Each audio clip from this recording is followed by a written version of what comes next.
For centuries, the Royal Navy ruled the seas. It built an empire. It won wars. It shaped the modern world. But it did so using ships that were not just war machines, they were floating prisons. Most sailors did not volunteer.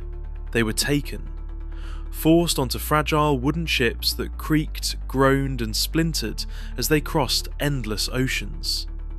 And aboard these vessels, punishment was designed to do one thing above all else: to break the human spirit, to strip a man down until all that remained was obedience. In this world, sailors did not fear battle the most. Battle could be quick, sometimes even merciful.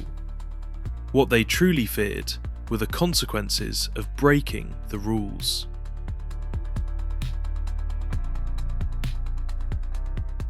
Before a sailor ever faced punishment, before he ever broke a rule, many had already lost something far more important: choice. Most men aboard Royal Navy ships were not volunteers. They were pressed. Press gangs roamed ports, taverns, alleyways. They watched who drank too much, who walked alone, who couldn't fight back. A knock at the door, a hand on the shoulder, sometimes a club to the head, and just like that, a civilian was gone. There was no trial, no consent, no appeal. Men were dragged from their homes, their jobs, their families, and delivered to ships they had never seen, to serve in wars they did not choose. Some were merchants, some were fishermen, some were simply unlucky. Once aboard, escape was impossible. Jumping ship meant drowning or being hunted down. Resistance meant punishment, and punishment was public. The system worked because it had to. An empire built on global war could not wait for volunteers, so it replaced loyalty with fear and obedience with terror. By the time a sailor stood on deck, listening to the drumbeat for punishment, many had already learned the lesson.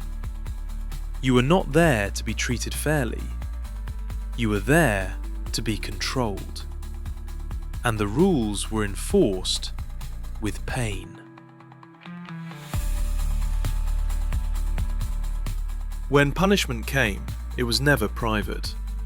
The entire crew was assembled on deck, not to witness justice, but to absorb a warning.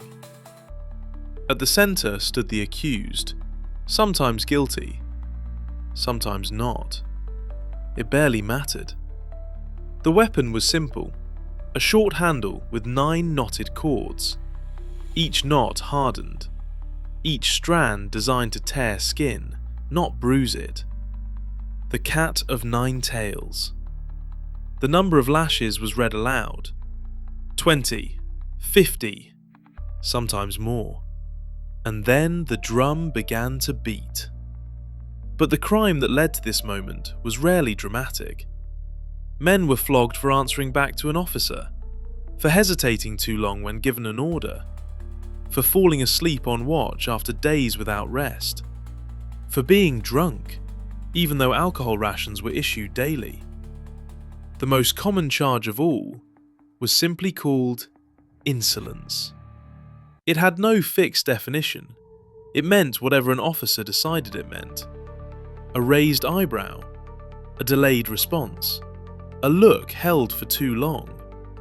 In other words, being human under pressure. Each strike was counted. Each strike delivered slowly, deliberately. The crew was forced to watch. Not turning your head was mandatory. Looking away was itself an offence. The purpose was not correction. It was memory. Flesh split. Blood soaked into the deck. But the punishment did not end when the lashes stopped. Men collapsed. Some fainted. Some screamed until they had no voice left. Others said nothing at all. That silence was the most terrifying thing of all. because infection came later.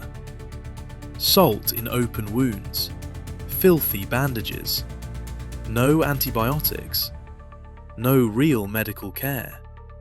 Many sailors survived the flogging, only to die days later. Officially, they were not executed. Unofficially, the outcome was often the same.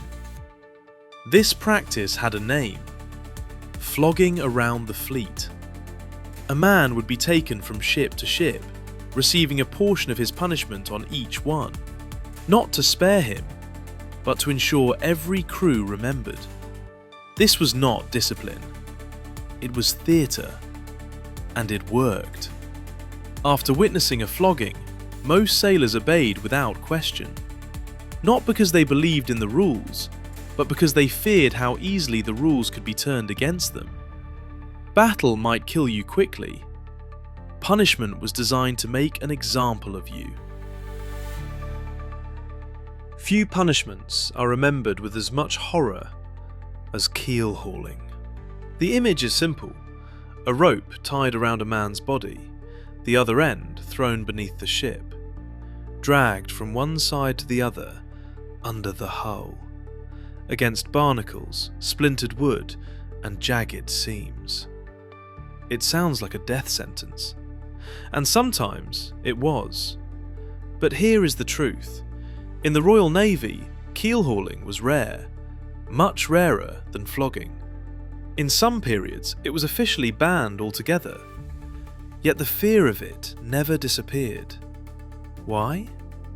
Because sailors believed it could happen, and because in other navies, particularly the Dutch, it very much did.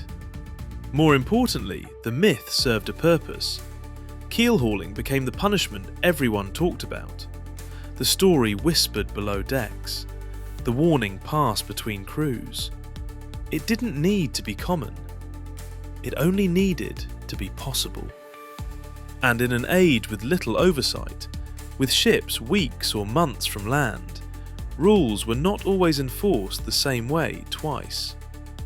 There are accounts, fragmentary, disputed, but persistent, of men dragged beneath ships and brought back broken, alive but unrecognisable. Whether every story is true almost doesn't matter. Fear does not require certainty, only belief. In a system already built on flogging, confinement, and humiliation, keel hauling occupied a special place. It represented the final boundary, the punishment so severe it barely needed to exist. The threat alone was enough. In theory, keel hauling was reserved for the most serious crimes: mutiny, violence against an officer, sabotage of the ship, crimes that threatened the survival of everyone on board. But at sea, theory and reality often drifted apart. Sailors knew that accusations did not need to be precise, only believable. A man accused of inciting unrest, of spreading dissent, of encouraging others to disobey. Sometimes the charge was simply undermining discipline. Like insolence, it had no fixed definition. Complaining too loudly, questioning an order in front of others, being suspected of stirring resentment, being disliked by the wrong officer. And suspicion was enough. In a closed world ruled by hierarchy, intent mattered less than example. Whether keel hauling actually followed almost didn't matter. The threat alone did its work. Because once a sailor believed the punishment existed, and believed it might be used, his behaviour changed. He stopped speaking. He stopped questioning. He stopped being visible. That was the real purpose. Keel hauling was not just a punishment. It was a rumour designed to enforce silence. Not every sailor was flogged. Not every sailor faced the rumour of keel hauling. But every sailor lived under punishment. The most effective tools of discipline were not the worst ones. they were the constant ones. A man could be confined below decks for days, in darkness, in heat, in air so foul it was hard to breathe. He could be mastheaded, sent high into the rigging and left there for hours, exposed to wind, rain, or burning sun, watched by the crew below. Rations could be reduced, water withheld, sleep interrupted deliberately. Some were forced to wear iron collars. Others were made to stand watch for punishing stretches until their legs shook and their vision blurred. Humiliation was routine. Men were mocked, paraded, used as warnings. The offence might be small, being late, dropping equipment, failing to move fast enough. The punishment rarely was. What made these penalties so effective was that they were unpredictable. There was no clear line between a reprimand and suffering, no safe level of disobedience, no reliable way to stay out of danger. A sailor learned quickly that the goal was not to be good, it was to be unnoticed, to blend into the crew, to keep his head down, to survive. This was not discipline enforced in moments of crisis, it was discipline woven into daily life. A low-grade fear that never lifted, and over time, it did exactly what it was designed to do. It broke men without ever needing a whip. Death without execution. Many sailors were never sentenced to die. There was no hanging, no firing squad, no formal execution. And yet death was common. A flogging that broke the skin was only the beginning. Salt worked its way into wounds. Bandages were reused. Hands were unwashed. Infection followed quietly. Men weakened by punishment were still expected to work, still expected to climb rigging, still expected to haul rope and man guns. If they collapsed, they were punished again. Disease spread easily aboard ship. Scurvy, typhus, dysentery. Punishment did not cause these illnesses, but it made survival less likely. A sailor reduced to half rations healed more slowly. A man deprived of sleep made fatal mistakes. One confined below decks breathed air already thick with sickness. When they died, it was recorded simply as illness, or accident, or weakness. Officially, the system had not killed them. In reality, it had done exactly what it was designed to do. Why this system lasted? From the outside, the cruelty seems excessive, even counterproductive. But for centuries, it worked. The Royal Navy needed obedience more than morale, predictability more than happiness, control more than loyalty. Sailors were replaceable. Ships were expensive.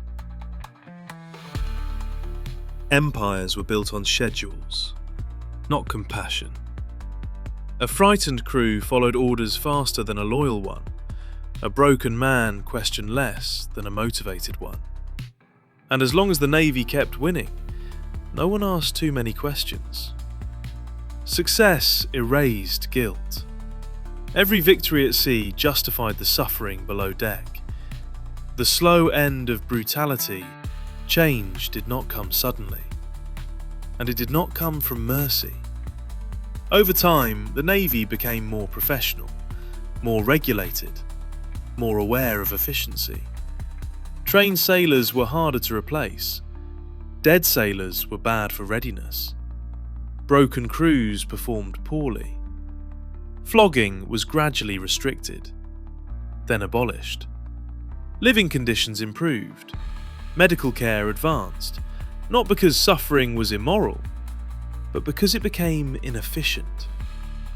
Fear was replaced with structure, terror with training.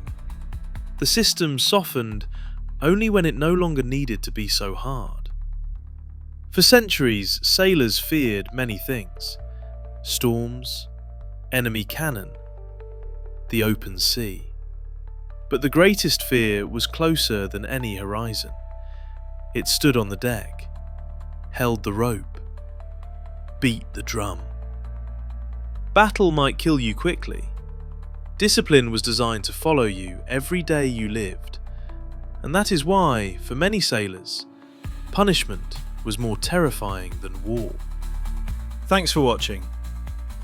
If this dark voyage into the human soul resonated with you, you may enjoy my other channel, Dark Beacon, where science and philosophy lean towards something gentler.